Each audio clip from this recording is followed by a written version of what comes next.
पशूनां पतिं वन्दे सूर्यशशाङ्कवलिनयनं वन्दे मुकुन्दप्रियं वन्दे भक्तजनाश्रयं च वरदं वन्दे शिवं शङ्करम् ॐ मृत्युञ्जयाय रुद्राय नीलकण्ठाय शम्भवे अमृतेशाय शर्वाय महादेवाय ते नमः। नमस्तेस्तु भगवन् विश्वेश्वराय महादेवाय त्र्यम्बकाय त्रिपुरान्तकाय त्रिकाग्निकालाय कालाग्निरुद्राय नीलकण्ठाय मृत्युञ्जयाय सर्वेश्वराय सदाशिवाय श्रीमान् महादेवाय नमः। ॐ नमः शम्भवाय च मयोभवाय च नमः शङ्कराय च मयस्कराय च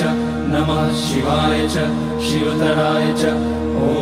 त्र्यम्बकं यजामहे सुगन्धिं पुष्टिवर्धनम् उर्वारुकमिव बन्धनान् मृत्योर्मुक्ष्यमामृतात् नागेन्द्रहाराय त्रिलोचनाय भस्माकराय महेश्वराय नित्याय शुद्धाय दिगम्बराय तस्मै नकाराय नमः शिवाय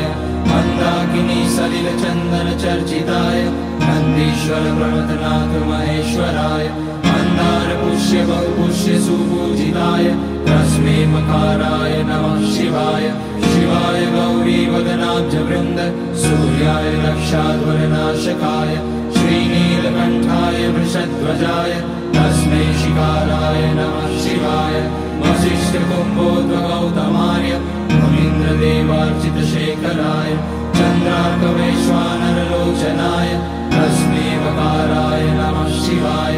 यज्ञस्वरूपाय जटाधराय पिनाकहस्ताय सनातनाय दिव्याय देवाय दिगम्बराय तस्मै यकाराय नमः शिवाय पञ्चाक्षरमिदं पुण्यं यः पठेत शिवसन्निधौ शिवलोकमवाप्नोति शिवेन सह मोदते।